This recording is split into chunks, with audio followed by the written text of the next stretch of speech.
Bueno, esta va a ser la tercera jornada de la Comisión de Derecho Ambiental y Energías Renovables de la Asociación Abogados del Fuero. Vamos a hablar sobre gestión preventiva del derecho ambiental. Natalia Moyán va a ser quien nos va a comentar sobre este tema. Nada, desde la comisión, palabras de agradecimiento para ella, que comparte su conocimiento con nosotros, y con Martín Sánchez, que es quien nos hizo conocer a Natalia, porque son compañeros de trabajo. Así que bueno, ahora Ceci la va a presentar y ya todo tuyo, Nati, para que compartas y para que empieces la charla. Bueno, buenas tardes a todos. Les voy a presentar a Natalia, que es abogada, que estudió para abogada en la Universidad Austral. Tiene una maestría en Política, Derecho y Gestión Ambiental de la Universidad Austral. Tiene una diplomatura de Ambiente, Tecnología y Derecho, Instituto Técnico de Buenos Aires. Forma parte del Programa de Desarrollo Sostenible Global de la Universidad Austral. Tiene una diplomatura de Derecho y Política Ambiental en el Colegio Público de Abogados de la Capital Federal. Es abogada del Estudio Franco, como dijo Nico, y hizo muchas publicaciones sobre algunos temas que voy a nombrar algunos: agua y derecho internacional, residuos especiales de generación universal, artículos sobre disposición final de medicamentos vencidos, artículos sobre adaptabilidad del derecho procesal y artículos de la cuna a la tumba de la responsabilidad entendida del productor. Bueno, Natalia la verdad que sabe mucho sobre el tema y nos va a dar una charla que sospecho que va a ser muy útil. Así que bienvenida y muchas gracias. Bueno, muchas gracias a Teníamos todos. pensado, perdón que una cosita más, los que quieran hacer una pregunta pueden levantar la mano y preguntar a Natalia o escribir en el chat y yo tomo nota y sobre el final las hacemos todas juntas. Bueno, adelante. Perfecto. Bueno, ¿qué tal? Buenas tardes a todos. Gracias por Buenas tardes. conectarse. Bueno, compartiendo. Les pido me confirmen si se ve bien. Bien. Sí, Nati, se ve bien. Buenísimo. Bueno, como dijeron, trabajo actualmente en el Estudio Franco Abogados, siendo mi labor actual concretamente, digamos, auditora ambiental y ayudo a empresas en la consultoría habitual. Entonces, la idea de hoy era hablar un poco de la gestión preventiva del derecho ambiental con énfasis en los planes de permisos. Como tal, mi idea es que la charla no sea eminentemente teórica o indicativa de cómo elaborar un trámite concretamente, sino que mi intención es que sea práctica, dar tips, consejos, lineamientos. Entonces, lo primero con lo que quería empezar era mencionar los contactos que podemos llegar a tener con permisos, licencias y habilitaciones desde nuestro rol de abogados y en el día a día. Como tal, los métodos de contacto son variados, siendo, por ejemplo, la solicitud de elaboración de un due diligence, la consultoría ambiental, la gestión in-house si trabajamos desde una empresa, en una auditoría de requisitos legales, o en el caso de una empresa que nos contacte porque quiere emplazarse desde cero, realizar una ampliación, una modificación de relevancia, sea, por ejemplo, la instalación de una, no sé, una planta de biogás para autoconsumo, o sea, no sé, la instalación de una nueva línea de producción. Ante todos estos casos, lo que buscamos justamente el día de hoy es identificar qué nos espera, qué tener en cuenta y dónde enfatizar. Esto en base a las cuestiones generales que vemos desde el día a día con justamente el asesoramiento y con la fase preventiva. Entonces, sobre la gestión y los riesgos. Como cuestiones iniciales a tener en cuenta, algo que es fundamental es nuestra postura como abogados. En el sentido de, lo primero que tenemos que saber es que el trabajo va a ser siempre interdisciplinario. Nunca podemos pretender como abogados tener el conocimiento completo de cómo iniciar y cómo terminar un trámite. Y creer que podemos hacerlo sería un error, porque justamente lo interdisciplinario nos alimenta continuamente y nos da otras visiones y justamente la posibilidad de ahondar más profundo en las cuestiones. Ante esto, nuestra postura debe ser la del aprendizaje continuo. y en esta cuestión de trabajo interdisciplinario, poder adoptar un lenguaje llano, ser claros, ser concretos, alejarnos un poco de la visión tradicional que solemos adoptar y darnos a entender concretamente, porque lo que buscamos es un objetivo y la continuidad de la empresa sin ningún problema. También es importante imponer la faz preventiva en el día a día, sobre todo ante el trato con gestores y responsables de áreas. Respecto a este punto me detengo 2 segundos. Algo habitual en la práctica, en el día a día, es trabajar o toparnos con gente que estuvo desempeñando un cargo por mucho tiempo o alguien que, no sé, está acostumbrado a hacer las cuestiones y las gestiones a su manera. Es habitual encontrarnos con la frase, nunca me lo solicitaron, por ende no lo voy a realizar. Ante esto, nuestro rol importante es, digamos, demostrar la posibilidad y la importancia de gestionar los trámites, sobre todo porque los riesgos asociados son bastante grandes. Por otra parte, la importancia de focalizar en la validez legal de los documentos, como veremos a continuación, y justamente lo que decía, saber cuáles son las consecuencias, la clandestinidad, incluso la posibilidad de tener sanciones penales o la baja de los permisos emitidos. Porque en general, y algo que vamos a ver a lo largo de la charla, es que los permisos ambientales suelen ser de carácter precario. ¿Por qué hago énfasis en la validez legal de los documentos? Porque muchas veces trabajamos con técnicos, con ingenieros, que no le prestan tanta atención a estas formalidades. Y nuestro rol, justamente, sobre todo desde la fase preventiva, es enfatizar esta cuestión. Entonces, como puntos nos podemos referir, en primer lugar, a la fecha, al formato, y esto en ambiente, e incluso en la parte de higiene y seguridad también es fundamental. Voy a un ejemplo concreto. En el caso del ExoPDS, actual Ministerio de Ambiente de la Provincia de Buenos Aires, para todo lo que son mediciones de carácter ambiental, nos exigen un protocolo con un formato concreto y específico. Estos protocolos se componen de una cadena de custodia y del protocolo para análisis. Muchas veces pasa que una empresa que se contrata para realizar estas mediciones entrega un informe con conclusiones y con una metodología adecuada, pero no da cumplimiento a este carácter de formato. La formalidad en estas cuestiones va a ser súper importante. A su vez, un tema a tener en cuenta es el contenido.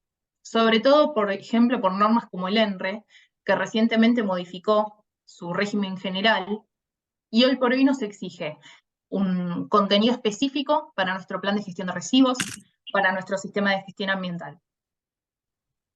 Otro tema es la normativa aplicable. Todo el tiempo vamos a estar trabajando con monitoreos e informes de todo tipo que van a citar normativa como para tener de basamento.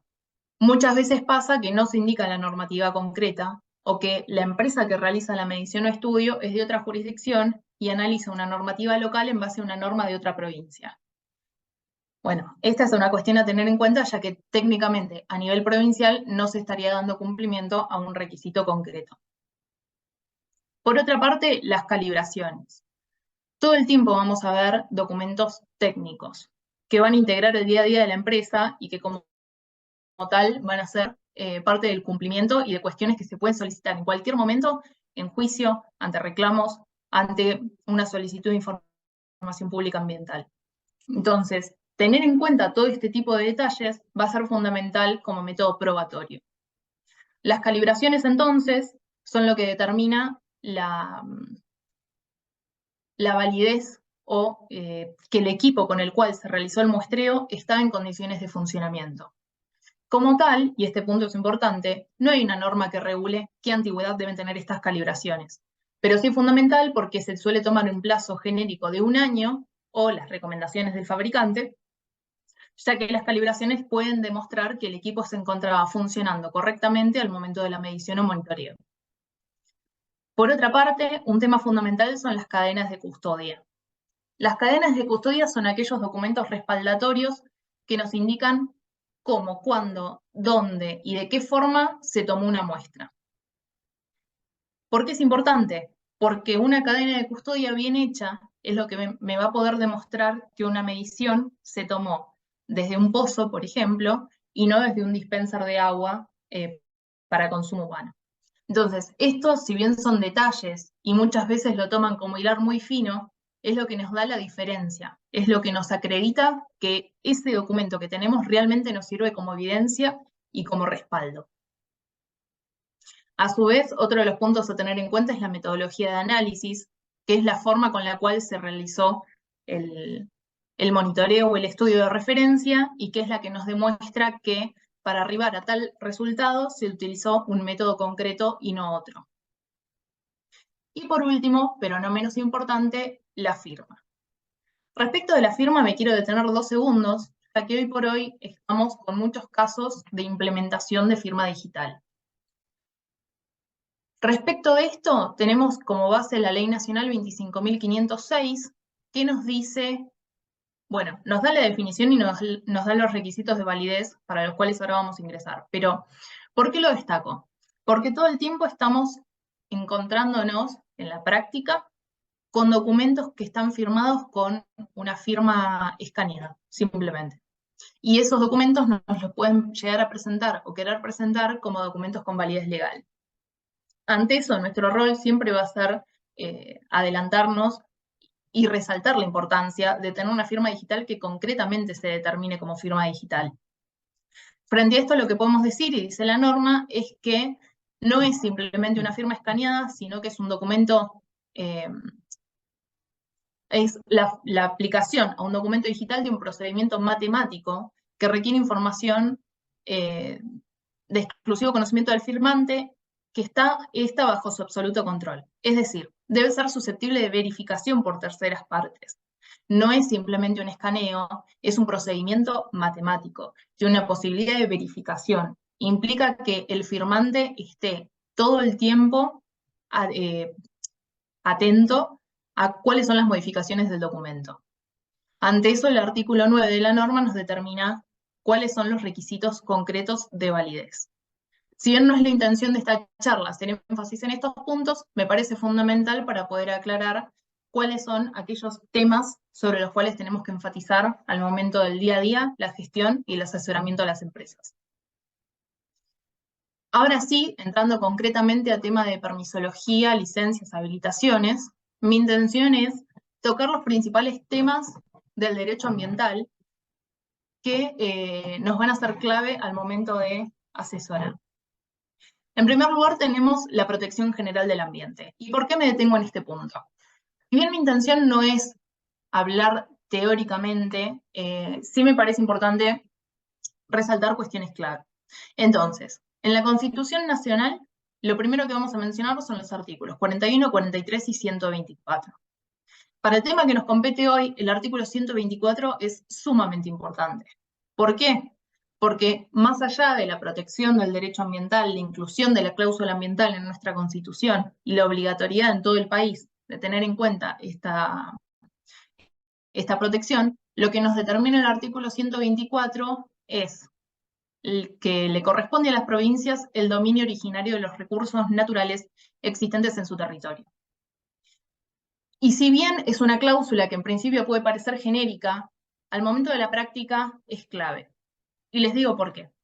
Porque básicamente es lo que determina que a nivel nacional se pueden determinar lineamientos generales, pero que a nivel provincial, cada provincia va a ser titular de sus recursos. Esto quiere decir que la permisología asociada a agua, a emisiones, a efluentes, a suelo, va a depender concretamente de cada provincia. A su vez, tenemos la Ley General del Ambiente, que lo que nos aporta, y en lo que quiero hacer énfasis el día de hoy, es en el concepto de presupuestos mínimos. Si bien es un tema súper tocado en lo que es derecho ambiental, nunca está de más mencionarlo y recordar. ¿Por qué? Porque justamente nos determina que una ley de presupuestos mínimos será de aplicación obligatoria en todo el país. No necesita de una adhesión, no necesita de una reglamentación, no necesita que las provincias hablen sobre el tema. La norma se publica y aplica de todas formas. Bien, entrando en una cuestión concreta, vamos a seguro ambiental. El seguro ambiental es una de las herramientas e instrumentos que está dispuesta por la Ley Nacional del Ambiente, la Ley General del Ambiente, la 25.675, y lo que nos comenta es la obligación de contar con un seguro ambiental de cobertura. Bien, como tal, no hay una definición que nos diga concretamente a qué tipo de empresas o actividades le corresponden, sino que habla de aquellas actividades riesgosas para el ambiente, los ecosistemas y sus elementos constitutivos.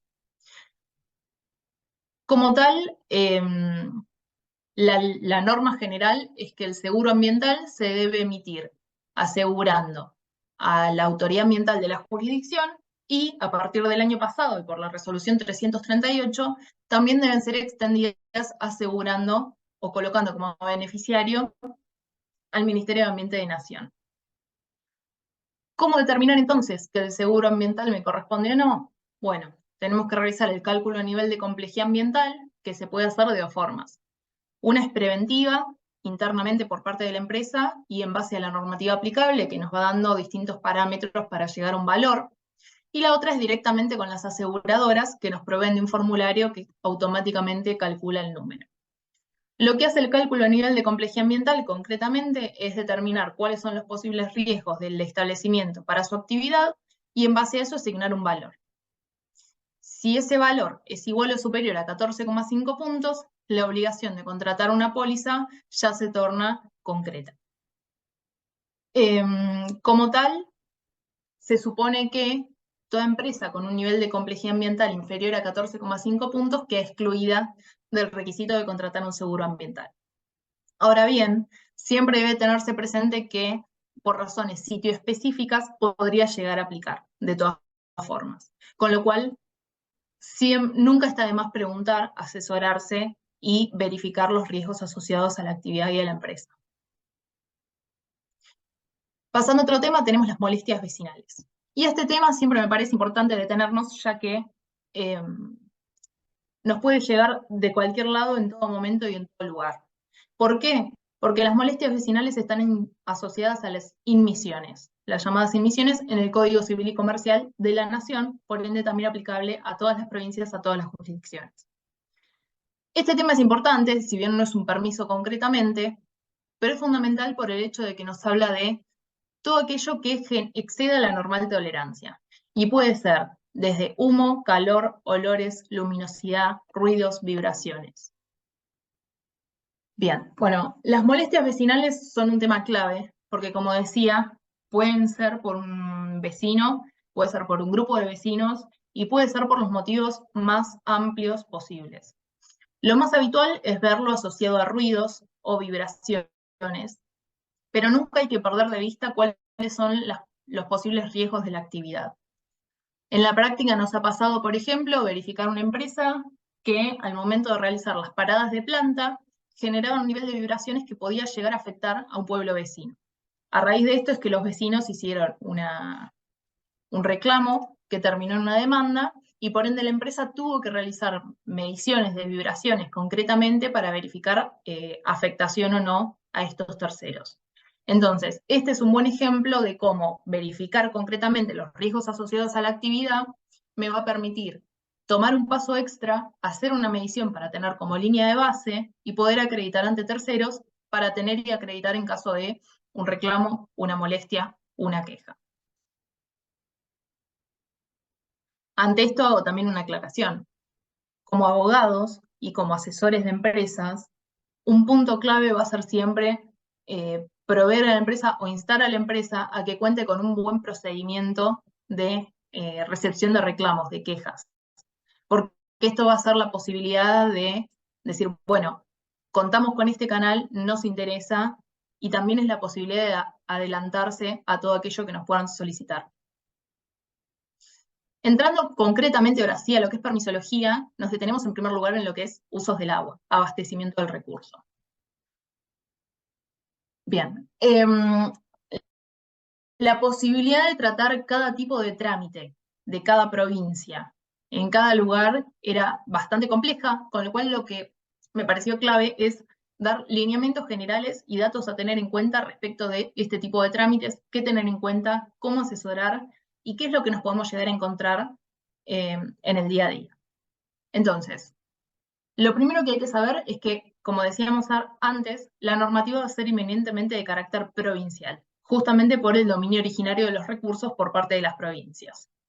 Esto quiere decir que cada provincia va a tener su propio régimen para abastecimiento de aguas.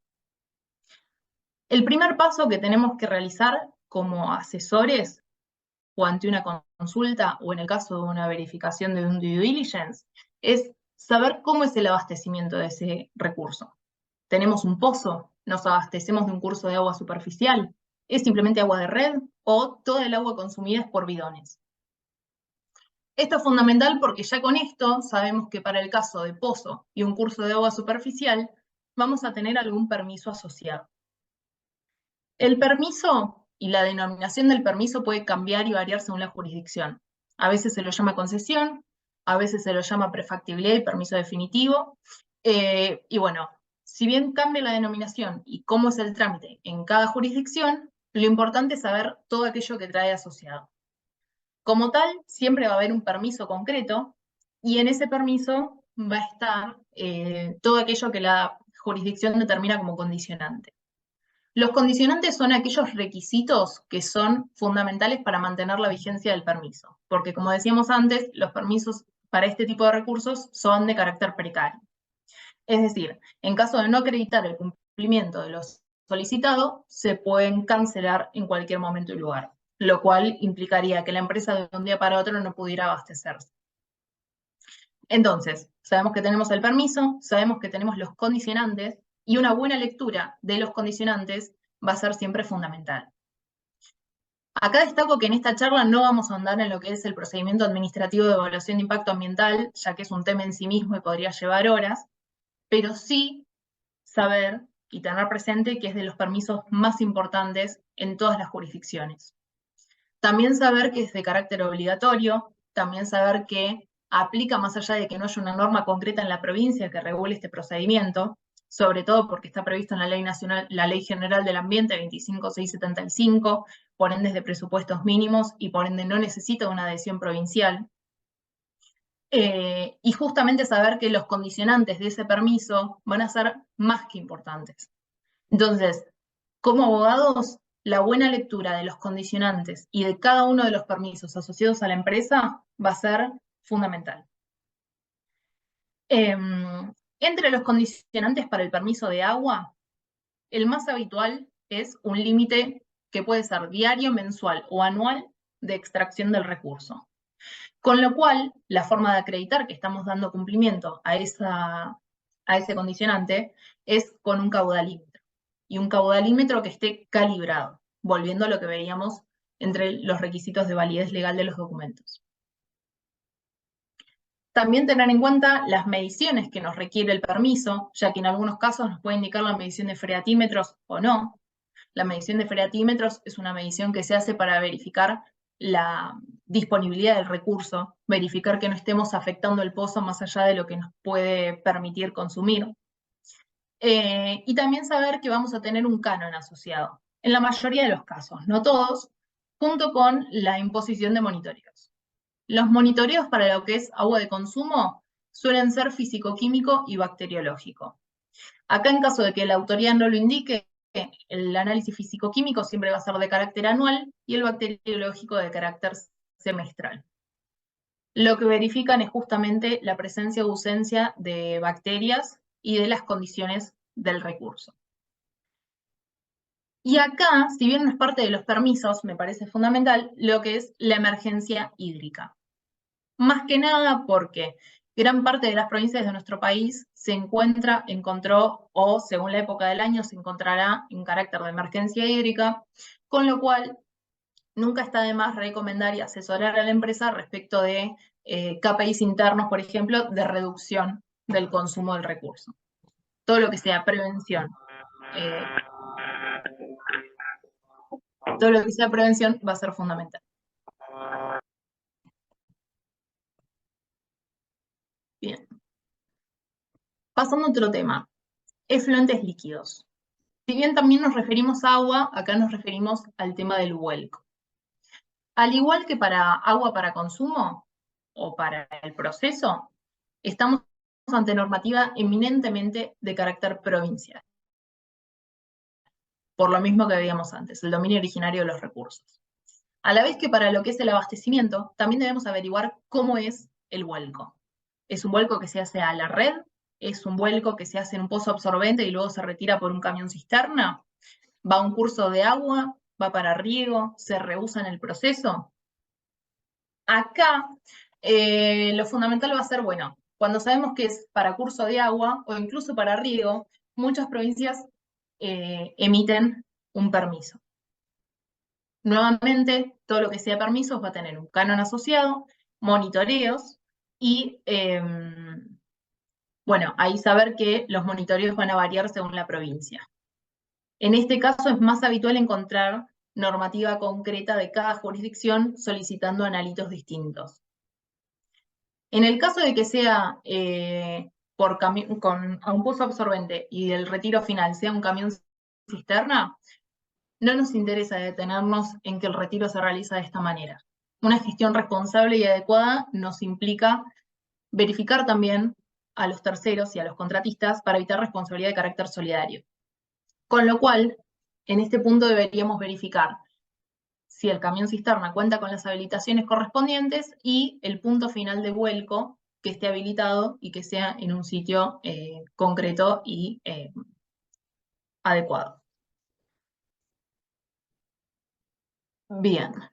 Acá en el punto 3 hablo de la analogía. ¿Por qué? Porque básicamente en algunas provincias, y esto lo vamos a ver concretamente con lo que son emisiones gaseosas, no se cuenta con normativa de referencia sobre cuáles son los valores máximos permitidos o recomendables. En estos casos, una buena práctica es siempre tomar como parámetros a los analitos de otras jurisdicciones. En general, tanto para efluentes como para emisiones gaseosas, lo habitual es tomar normativa de la provincia de Buenos Aires, ya que suele ser más rigurosa al momento de verificar estos temas. Nuevamente, la lectura del permiso y los condicionantes nos va a dar mucho valor agregado y nos va a determinar qué es aquello que debemos considerar para mantener el permiso. A su vez, debemos verificar los retiros de barros, la frecuencia, la gestión, el destino final. Generalmente se los dispone según el tipo de actividad claramente, pero se los suele disponer como residuos peligrosos. Con lo cual, en este punto, vamos a necesitar siempre contar con manifiestos y con certificados de tratamiento y disposición. Por último, un tema a tener en cuenta es el punto de la toma de muestra. ¿Por qué? Porque el punto de la toma de muestra me va a verificar qué tan representativo es ese monitoreo. Muchas empresas hacen el monitoreo directamente luego de la salida de la planta de tratamiento de los efluentes. Con lo cual, lo que necesitamos verificar es que el punto de toma de muestra sea cercano al punto de vuelco. De esta forma podremos verificar concretamente si la empresa está generando una contaminación o no. Pasando a emisiones gaseosas. Lo que es emisiones gaseosas, bueno, también normativa de carácter provincial, y en este caso los parámetros a tener en cuenta son emisiones que sean como fuentes fijas, una chimenea, un aparato sometido a presión, una caldera, o móviles. Por ejemplo, un autoelevador, un vehículo, una serie de vehículos. En estos casos la normativa suele ser más escasa, ya que no hay parámetros de medición concretos. Nuevamente en este punto, como les decía recién, es aplicable la analogía. Nuevamente, siempre hay que leer los permisos y los condicionantes en caso de contar con ellos. Respecto a emisiones gaseosas,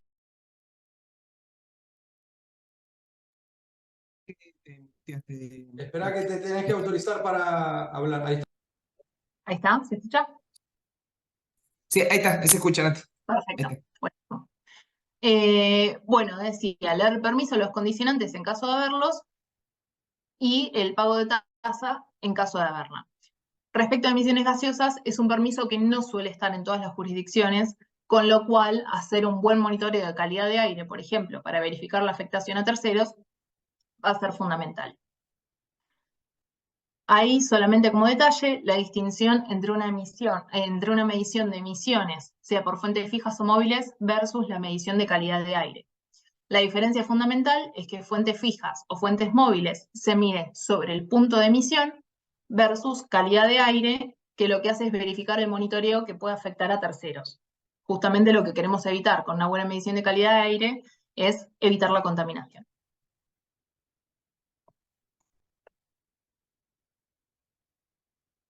Conservación y uso de suelo. Si bien es otro de los principales recursos naturales, que también es de carácter eminentemente provincial, en este caso no es tan fácil y concreto determinar patología concreta. Va a variar mucho según la provincia y según los riesgos asociados, y puede estar relacionado con, por ejemplo, prácticas de quema, degradación del suelo e incluso pasivos ambientales. Con lo cual, en este caso, siempre la recomendación va a ser verificar concretamente la normativa de cada jurisdicción. Y bueno, la actividad de la empresa, ya que no todas, por ejemplo, realizarían alguna práctica de quema en su día a día. Ingresando temática residuos. Entre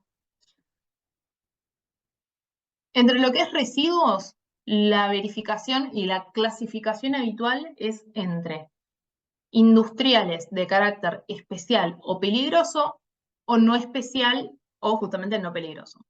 Entre los industriales de carácter especial o peligroso tenemos a los residuos patogénicos, a los residuos peligrosos concretamente, y a los REU, que son los residuos especiales de generación universal. Por otra parte, tenemos a los industriales no especiales, entre los que están los RCU o domiciliarios, y la facción reciclable junto con los residuos orgánicos. En este punto, entrando a los residuos industriales especiales o peligrosos, lo que hay que tener en cuenta es el régimen al que estamos inmiscuidos, en el sentido de, hay algunas empresas, que pueden hacer la gestión en la misma provincia o pueden enviarlo a una provincia diferente por el hecho de que no cuenten, por ejemplo, con tratadores habilitados en la jurisdicción. Con lo cual, ahí es fundamental verificar cómo es la gestión concreta para saber si nos va a aplicar el régimen nacional, el régimen provincial o ambos. Un punto clave es que la Ley Nacional de Residuos Peligrosos no es de presupuestos mínimos, con lo cual no aplica directamente en todas las provincias y jurisdicciones. En este caso, la solución que se encontró a nivel provincial es directamente adherir solo a la ley y no a la reglamentación, o no adherir ni a la ley ni a la reglamentación y disponer del régimen propio y particular. Con lo cual, este punto es fundamental para verificar caso a caso. Más allá del cambio normativo, la gestión en el día a día va a ser casi idéntica. Vamos a contar con inscripciones como generadores, transportistas y operadores. Vamos a contar con libros que pueden estar o no, existir o no, que van a buscar siempre registrar la trazabilidad con los manifiestos y los certificados, y un canon asociado, que es el que va a ser fundamental para que nos emitan la inscripción. Respecto de la gestión y la prevención, es clave pesar los retiros y verificar los valores de estas pesadas en los manifiestos y en los certificados de tratamiento y disposición. Esto va a ser clave, ya que muchas veces se verifican diferencias entre la pesada del retiro, entre el manifiesto y la disposición, con lo cual eventualmente algún tercero nos podría solicitar, verificar por qué están estas diferencias y poder acreditarlas. Como plazo de conservación de la documentación asociada, no hay nada dicho por la norma, con lo cual nos remitimos al Código Civil y Comercial, que determina el plazo legal de conservación de 10 años. Respecto de otra normativa asociada, en este caso vamos a andar solamente en la que es de carácter nacional. Contamos, con el Convenio de Basilea sobre el control de los movimientos transfronterizos de los desechos peligrosos y su eliminación. Si bien esta norma no la vamos a utilizar tanto en el día a día, es clave porque es la que da origen y es el basamento de la Ley 24051 Nacional de Residuos Peligrosos. Incluso los anexos 1 y 2 son idénticos al convenio, solo que se modifica, por ejemplo, cuáles son aquellos que se consideran residuos peligrosos. Ahora lo vamos a verificar con mayor profundidad. También tenemos una norma que en el día a día es clave, que es la resolución 177, son las condiciones y requisitos mínimos para el acopio transitorio y almacenamiento de residuos peligrosos, patogénicos y biopatogénicos. Esta norma en el día a día es fundamental y muchas veces no se tiene en cuenta. Y algo importante para resaltar es que si bien no es de presupuestos mínimos, el hecho de tenerla presente en una provincia donde de repente no haya una norma que determine cómo debe ser ese almacenamiento es fundamental. Este punto, el almacenamiento y acopio transitorio, es de lo primero que verifican las autoridades, con lo cual mantenerlo en forma adecuada nos va a asegurar evitar dolores de cabeza. También tenemos la resolución 453 del 2019 que crea el sistema Giro, que hoy por hoy no está vigente, sino que continúa el CIMEN. No está operativo, lo que no quita que el día de mañana pueda funcionar y efectivamente reemplazar al sistema CIMEN.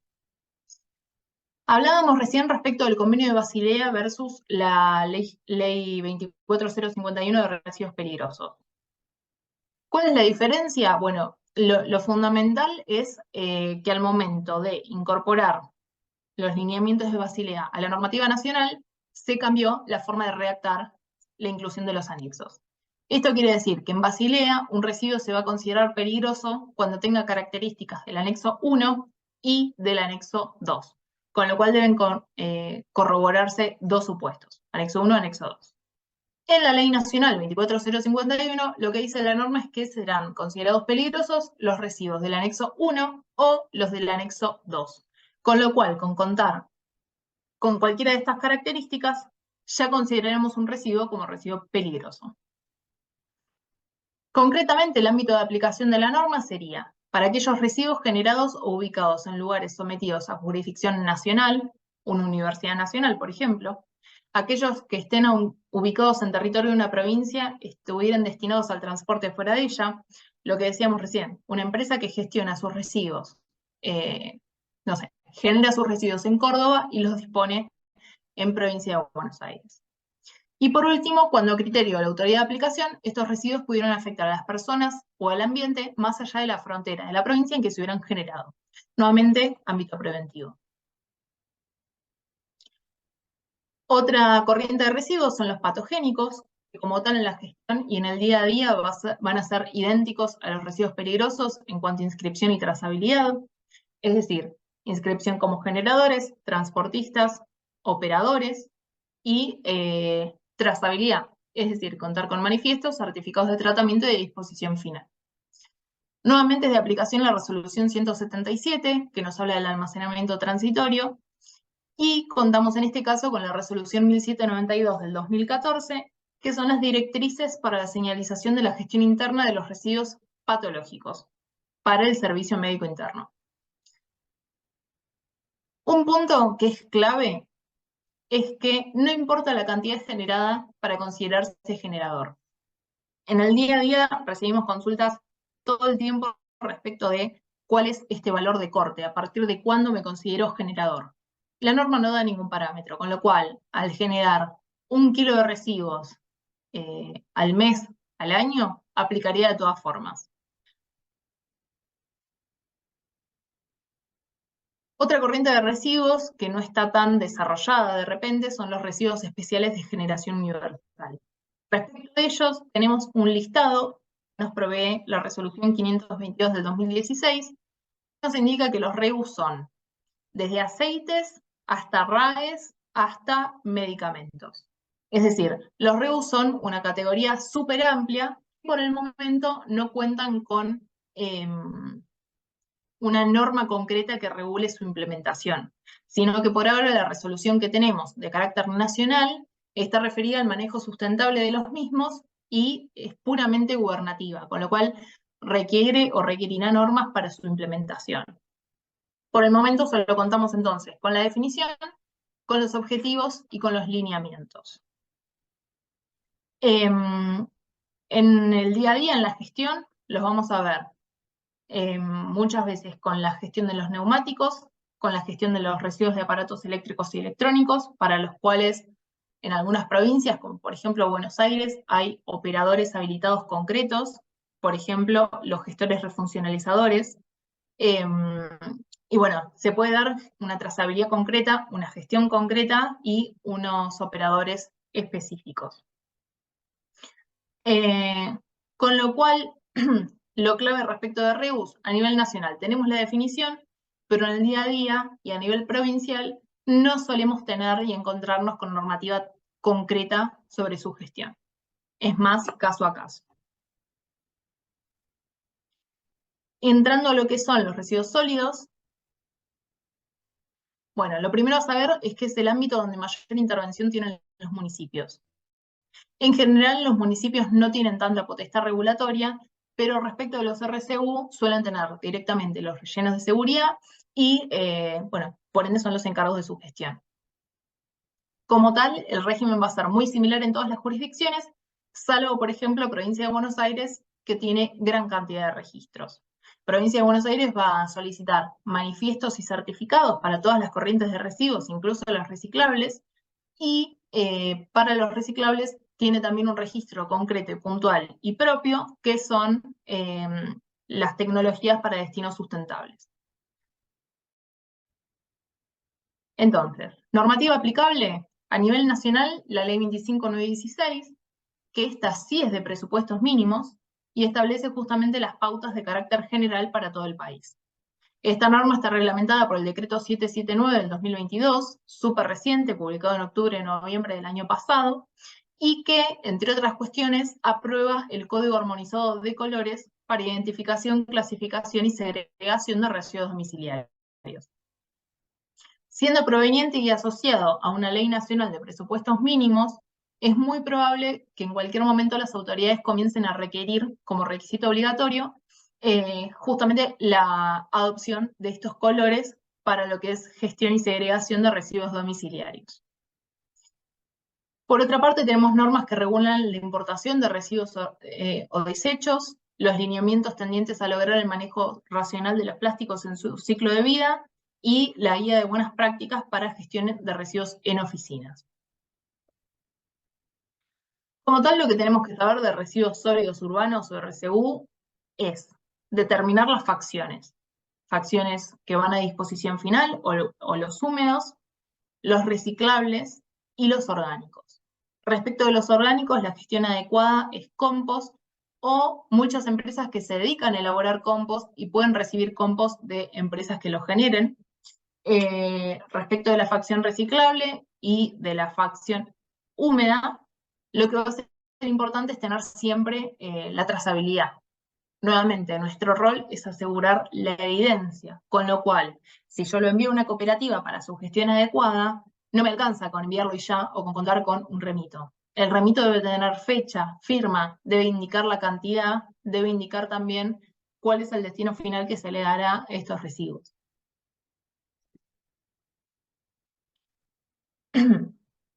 Entrando en otro tema, tenemos las sustancias peligrosas. ¿Y por qué me detengo en este tema? Si bien no está asociado concretamente a permisología, sí está asociado al riesgo. Entonces, como primer punto y herramienta, tenemos el buscador de sustancias existentes, restringidas y prohibidas. Este buscador es una novedad, básicamente. Se publicó en el año 2022 y es la forma de contar con un listado justamente nacional de cuál es la regulación asociada a distintos productos químicos. Entonces, me da la posibilidad de ingresar el producto, sea por su nombre o por su composición, y en base a eso, el buscador nos indicará concretamente cuál es la normativa, en caso de haberla, asociada a ese producto o sustancia. Justamente lo que busca es consolidar una base de información sobre las sustancias reguladas y los productos químicos producidos, comercializados y utilizados en el territorio argentino. Y lo importante es que es solamente una compilación, es una foto de cuál es la regulación actual, no es una regulación per se respecto de estos productos y sustancias. Entrando concretamente a los mismos, tenemos en primer lugar a los PCBs. Los PCBs son los llamados bifenilos policlorados, que se encuentran en transformadores con aceite. Acá, nuevamente, saber que tenemos una ley nacional, que es la 25.670, pero que a su vez en las provincias muchas veces se regula el tema y se establece un límite. El límite habitual es de 50 partes por millón, ppm, valor a partir del cual se lo considera un residuo peligroso y debe ser gestionado y eliminado.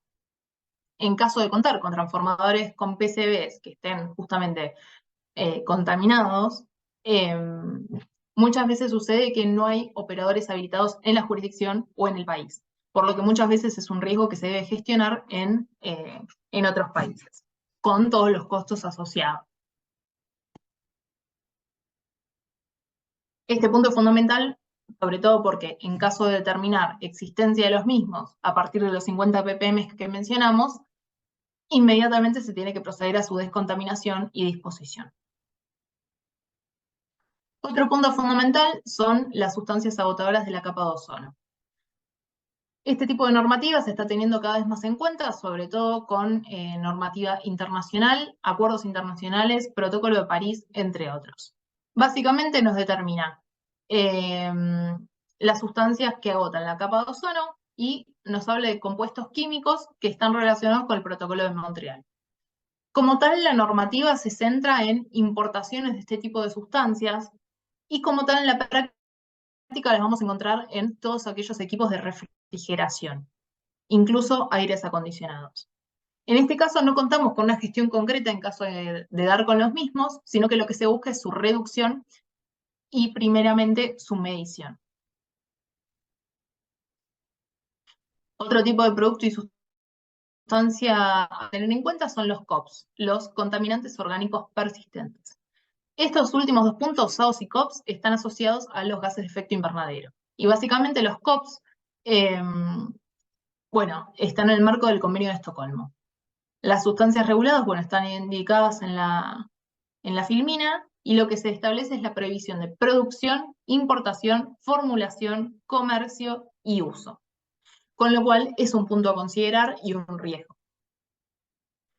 Otro tema son los envases vacíos, y respecto a este punto mencionar que no está estrictamente relacionado a las empresas que desarrollen actividades en el agro, sino que también una empresa que esté radicada, por ejemplo, en provincia de Buenos Aires, en una zona industrial, que reciba un servicio de control de plagas en su predio, va a tener que verificar estas cuestiones y esta gestión.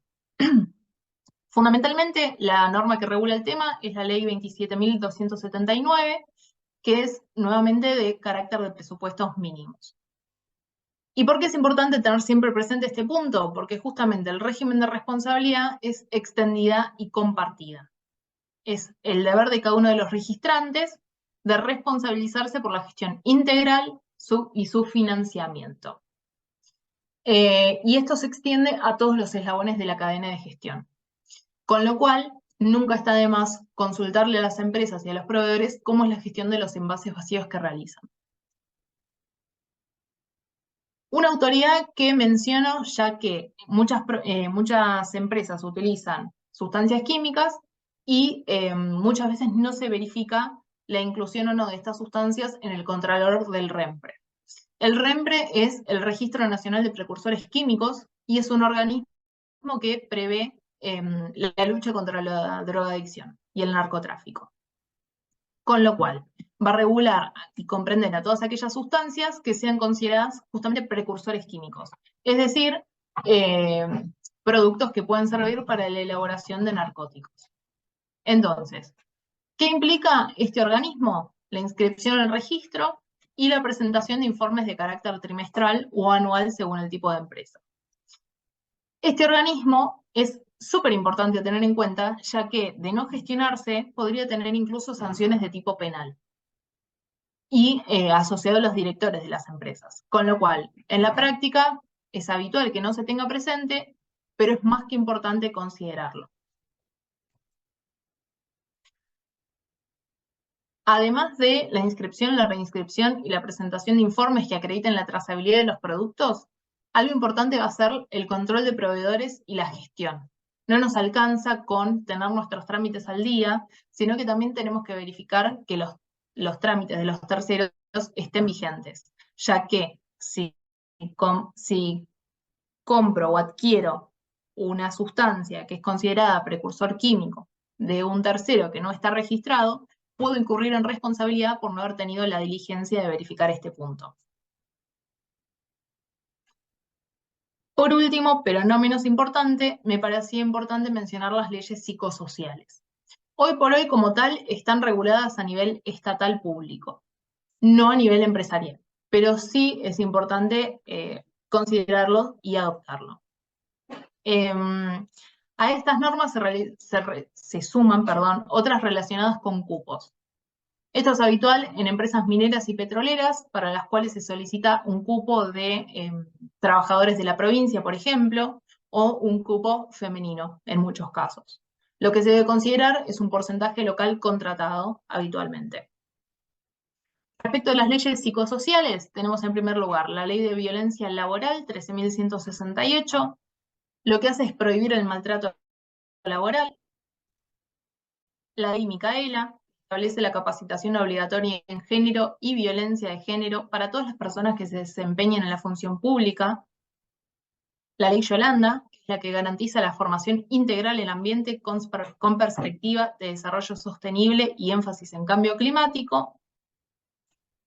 Y la Ley de Salud Mental 26.657, que lo que asegura es el derecho a la protección de la salud mental de todas las personas con el goce de los derechos humanos de aquellas con padecimientos mentales.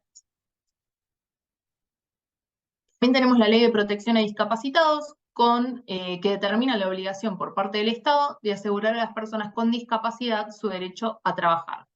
Por esta obligación, el Estado debe tener empleados al menos un 4% de personas con discapacidad. También tenemos el Programa Nacional de Salud, Derechos Humanos y Riesgos Psicosociales en el Trabajo, por resolución 1844 del 2013, que lo que busca es justamente fortalecer las capacidades técnicas del Ministerio de Salud de la Nación. Como tal, me parecía importante mencionarlas, ya que si bien no están asociadas concretamente a un permiso, sí son claves y pueden extenderse a todo lo que es empresas y privados. Así que bueno, hasta acá la presentación. Más que nada, agradecerles nuevamente por el tiempo y bueno, dar lugar a cualquier consulta que hubiera para conversarla. A ti, bueno, buenísimo. No sé si alguien tiene alguna consulta. Yo tengo una, pero la hago después. No sé, Ceci o alguien quiere consultar algo.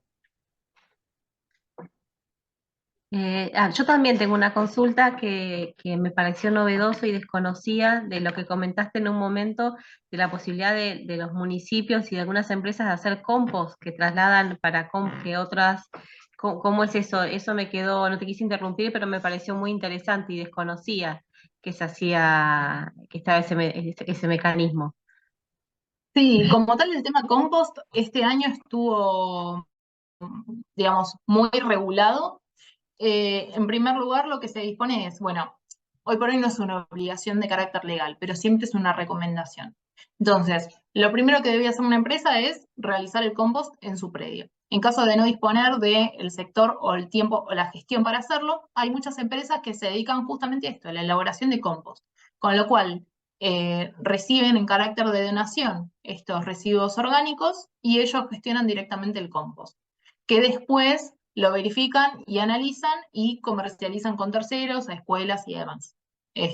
Con lo cual es una acción súper sostenible. Y como decía, este año, para lo que es la parte pública de repente y organismos públicos, lo que se determinó es un programa nacional de compost. Así que, como decía, está súper en boga el tema. Sí, me súper interesó, así que voy a investigar sobre eso. Bueno, muchas gracias. Nati, mi consulta es, ¿qué pasa en los casos de los residuos generales universales, como caucho o residuos eléctricos de aparatos, los RAES, en Sí. el caso que no esté regulado, por ejemplo en la provincia, o que esté regulado y no, la norma no se aplique o no esté implementada, ¿cómo se gestionan estos residuos? Por ejemplo, en la provincia de San Juan existen las normas, pero no hay una reglamentación ni una aplicación de las mismas. Y me imagino que en muchas provincias no deben haber normas que se refieren específicamente a este tipo de residuos. ¿Cómo haría una empresa o el abogado que asesora una empresa para hacer la correcta gestión de estos residuos? Bien, bueno, lo clave es, como veníamos diciendo, la parte preventiva, con lo cual lo que nos interesa a nosotros es dejar asentado por escrito todo aquello que nos dé posibilidades de evidenciar ante terceros la gestión. Con lo cual, lo que se suele hacer es entregarlo, por ejemplo, a cooperativas que estén habilitadas y que tengan contemplada esta gestión, y después solicitar, si ellos no emiten algún tipo de manifiesto certificado, un remito que sea lo más completo posible. Nuevamente, que nos indique fecha, que nos indique cantidad recepcionada, que nos indique cuál va a ser el destino final. Otra cuestión que se suele hacer, aunque es más costosa, es directamente enviarlo a una jurisdicción que sí tenga operadores habilitados para esto. Entonces, en provincia de Buenos Aires, por ejemplo, hay muchísimos operadores habilitados como gestores refuncionalizadores, que lo que hacen es todo el proceso de desguace y demás, solo que están registrados a tal efecto y declararon su tecnología. Bien, perfecto. Es decir, maximizar la gestión como si fuera un residuo peligroso o simil ante la falta de reglamentación, digamos. Exactamente. Buenísimo. Bueno, buenísimo, Nati. No sé, ¿alguien más si quiere hacer alguna consulta? Se desmutean y consultan. Para desmutear tienen que levantar la mano y lo hacemos nosotros porque no van a poder, así que no pasa nada. Pero bueno, ¿No? ahí están saludando también. Me pongo en galería para verlos a Ahí, todos. ya también dejamos los links y todas las redes sociales para los que se quieran sumar a la asociación sin ningún costo, de manera online. Así que bueno. Bueno, ahí te están agradeciendo, diciendo que fue muy clara la charla en el chat, y realmente lo fue muy clara y muy Sí. linda, organizada. Ahí, Martín, ¿levantaste la mano? Martín. A ver, mira, Sí, ahí lo desmuteamos, Martín. Ahí está, dale. ¿pudieron Fíjate, ahí desmutearlo? está. Ahí está. Ahí Ahí está. está.